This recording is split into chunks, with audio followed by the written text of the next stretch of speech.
जिनको सुनने के लिए आप इतनी तन्मयता के साथ लगे हुए हैं, मैं उनको आह्वान करता हूं आप एक बार जोरदार नारे के साथ सचिन पायलट, सचिन पायलट।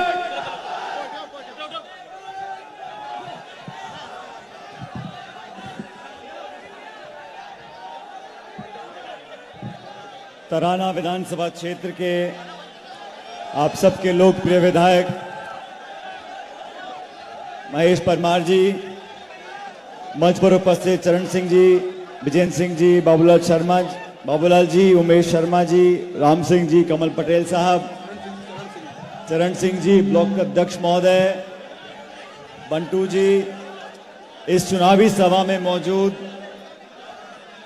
मेरे नौजवान दोस्तों, किसान भाइयों, आदरणीय बुजुर्गों, प्यारे बच्चों,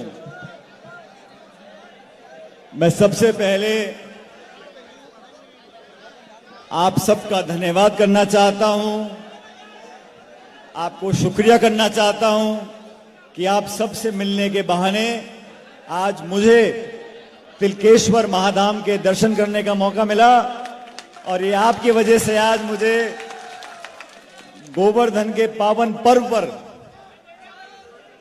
दिवाली, गोवर्धन, भाई दूज के इन पावन पर्वों पर मेरे मोतियों से महंगे नौजवान दोस्तों और किसान भाइयों के दर्शन करने का मुझे मौका मिला। मैं परमार साहब का धन्यवाद करना चाहता हूं। साथियों, मध्य प्रदेश में चुनाव होने जा रहा है 17 तारीख को और मैं हिंदुस्तान में बैठे हुए किसी भी नागरिक को बताना चाहता हूं, सभी पत्रकारों को बताना चाहता हूं, अगर किसी को मन में ये अंदेशा है कि मध्य प्रदेश में कांग्रेस सरकार नहीं बन रही, मैं उन सब लोगों को न्योता देना चाहता हूं कि आप उज्जैन आ जाओ, तराना आ जाओ, यहां पर आकर देखो माहौल कांग्रेस का है कि नहीं है। मध्य प्रदेश की बहादुर जनता ने मन बना लिया, 17 तारीख को कांग्रेस पार्टी की प्रचंड बहुमत की सरकार बनने जा रही है और मैं आप सब लोगों से निवेदन करने के लिए आया हूं कि जिस व्यक्ति ने आपके लिए निस्वार्थ भाव से सेवा करी हो, आपका बेटा भतीजा बनकर, आपका परिवार का सदस्य बनकर, चुनौतीपूर्ण समय में जब लॉकडाउन लगा हुआ था, कोरोना का भयंकर प्रकोप था, उस समय अपनी जान की परवाह करे बिना गांव-गांव जाकर आपकी सेवा करी।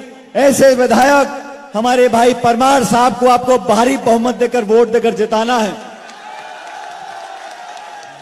दोस्तों, मैं राजस्थान से आया हूं, वहां पर भी चुनाव है और राजस्थान में पिछले 30 साल से हमेशा 5 साल बीजेपी, 5 साल कांग्रेस का एक प्रकरण चल रहा है, लेकिन इस बार वहां पर माहौल बदला है।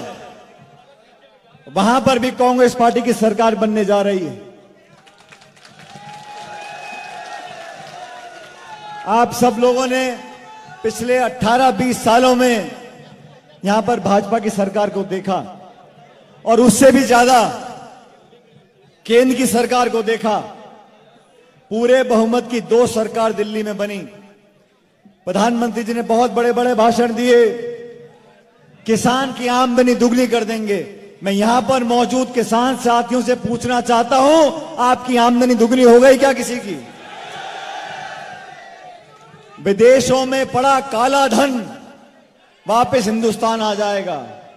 9.5 साल हो गए, कोई काला धन वापस आया इस देश में? महंगाई को कम करने का वादा भाजपा ने किया था, क्या महंगाई कम हुई है मध्य प्रदेश में?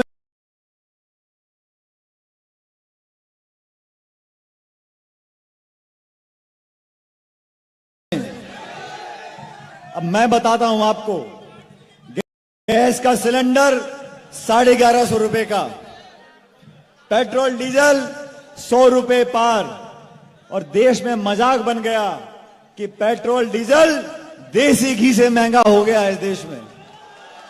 आप बाजार में जाओ, चावल, चीनी, फल, फूल, साग, चाय पत्ती, कुछ भी खरीदो, महंगाई आसमान छू रही है।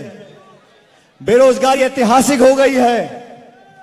किसानों की जीवन पर जो संकट का बादल इन्होंने मंडराने की कोशिश की थी, वो 3 काले कानून, 1.5 साल तक किसानों ने देश के राजधानी में धरना दिया, तब जाके भाजपा ने वो 3 काले कानून वापस किए। देश में फौज की जो भर्ती होती है उसको बदलकर अग्निवीर नाम की योजना लेकर आ गए, जहां 19-20 साल का हमारा नौजवान फौज में भर्ती होगा, 4 साल नौकरी करेगा, उसके बाद वो घर चला जाएगा। इन लोगों ने देश में ऐसी नीतियां बनाई हैं कि चंद लोगों को फायदा हो रहा है। इस देश की जो संपत्ति है, जो आम भारतीय की संपत्ति, हमारे नागरिकों की, चाहे वो हवाई अड्डे हो, रेलवे लाइन हो, कोयले की खदान हो, बिजली घर हो, सब औने पौने दाम में बेचकर चंद उद्योगपतियों की जेबों को भरने का काम किया है। आज देश में यह हालात पैदा हो गए, जो खाई अमीर गरीब की वो इतनी बड़ी हो गई है कि जो अमीर था वो इतना पैसा वाला हो गया, उसके पास अपनी दौलत गिनने का समय नहीं है। और जो गरीब है उसको आज 2 जून की रोटी नसीब नहीं हो रही। जो हमारा किसान 3-5 बीघे में खेती करता है, ट्रैक्टर चलाता है, हल चलाता है, जमीन का पेट फाड़ कर अनाज पैदा करता है, देश का पेट पालता है, उसकी सुनने वाला देश में कोई बचा नहीं। दिल्ली में बैठे लोग, भोपाल में बैठे लोग बड़ी बड़ी घोषणा करते हैं, लेकिन क्या दाम हो गया है खाद का, बीज का, बिजली का, पानी का, कोई सुध लेने वाला नहीं है। किसान परेशान है, नौजवान असमंजस में है, देश के हालात विकट बने हुए हैं। लेकिन आप सबको मौका मिलेगा, 17 तारीख को देश जानना चाहता है कि मध्य प्रदेश की जनता, उज्जैन जिले की जनता और तराना विधानसभा क्षेत्र की जनता, आप लोग जिस करवट बैठ जाओगे, सत्ता उस करवट बैठेगी, ये आप जानते हो। मैं गाड़ी में परमार साहब से बात कर रहा था, थोड़े भावुक हो गए। जो आदमी मन से काम करता है उसके अंदर जज्बात जगे होते हैं, और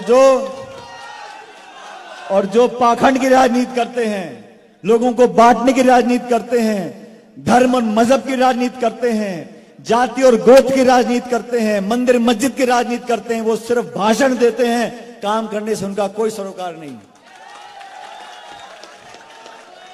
पिछली बार 2018 में सरकार कांग्रेस की बनी, मुझे मध्य प्रदेश में कई जगह प्रचार करने का मौका मिला।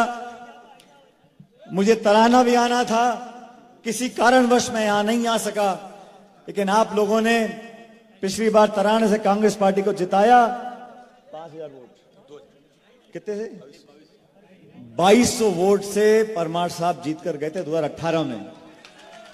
उस टाइम मैं आ नहीं सका था, अब 2023 आ गई है, आज मैं यहां से आपके वोट मांगने जा रहा हूं। वो 2200 नहीं, 22,000 वोट से यहां से कांग्रेस पार्टी जीतनी चाहिए। और महेश जी गाड़ी में मुझे बता रहे थे कि सचिन जी ऐसा भाषण देना, वैसा भाषण देना, इसका नाम ले देना, ये बोल देना, वो बोल देना। मैंने कहा मैं ऐसा भाषण देकर जाऊंगा, यहां पर भाजपा की हो जाएगी गुल और हमारे होंगे वोट फुल। अब समय आ गया, भारतीय जनता पार्टी का बोरिया बिस्तरा बांध के यहां से विदाई कर दो। और आपको मैं आश्वासित करता हूं, उज्जैन और तराना का विकास और समृद्धि के लिए महेश जी काम करेंगे, हम भी उनका पूरा साथ देंगे और हम सब मिलकर आपका विकास कराएंगे। अभी चुनाव प्रचार में सिर्फ 2 दिन बचे हैं, मुझे और आगे भी जाना है, लेकिन मैं आप सबका बहुत आभारी हूं। जो उत्साह, जो प्यार, जो जोश आप लोगों ने आज दिखाया है, इस सभा की महक पूरे मध्य प्रदेश में जाएगी और कांग्रेस पार्टी ऐतिहासिक बहुमत का सरकार कांग्रेस पार्टी की बनेगी। और देखो, किस्मत का कोई पता नहीं, आप आज विधायक चुनकर भेज रहे हो, ना जाने भोपाल में क्या जिम्मेदारी मिल जाए, कोई पता नहीं, कुछ भी हो सकता है। इसलिए मैं आपसे पुनः कहना चाहता हूं, हम सब लोग, 36 बिरादरी के लोग, हर जाति मजहब के लोग, सारी बातें भूलकर ये हाथ का निशान हम सबके पहचान है, इस पर बटन दबाकर भारी बहुमत से जिताकर भेजो। और देखो, जब 3 तारीख को मतगणना हो रही होगी, मैं जयपुर में होऊंगा, मैं भी चुनाव लड़ रहा हूं, हम सब देख रहे होंगे। लेकिन साथियों, ये जोश, ये माहौल, ये साफा, ये फूल माला, ये तालियां, ये नारे, ये तभी काम आएंगे जब हम बटन को दबा दें। वोट की गिनती बटन दबाने से है। अगर बटन नहीं दबा, हम अति आत्मविश्वास में आ गए, हम आलस में आ गए, हम परिवार के कहीं मई के ससुराल में चले गए, तो वोट देने से रह जाएंगे। एक एक वोट की कीमत है। और आप जानते हो वो जो मशीन है, उस मशीन पे आप जब परमार साहब का बटन दबा, अब और मैं देख रहा हूंगा आप लोग इतनी जोर से बटन दबाना, वो टी की आवाज मुझे जयपुर में सुनाई पड़ जाए, वोट पड़ गई है। जाने से पहले एक बार पुनः मुझे आश्वस्त कर दो कि 22,000 वोट से यहां से परमार जी को जिताकर भेजोगे। दोनों हाथ खड़े कर मेरे साथ जोरदार नारा देना, कांग्रेस पार्टी। अरे भाई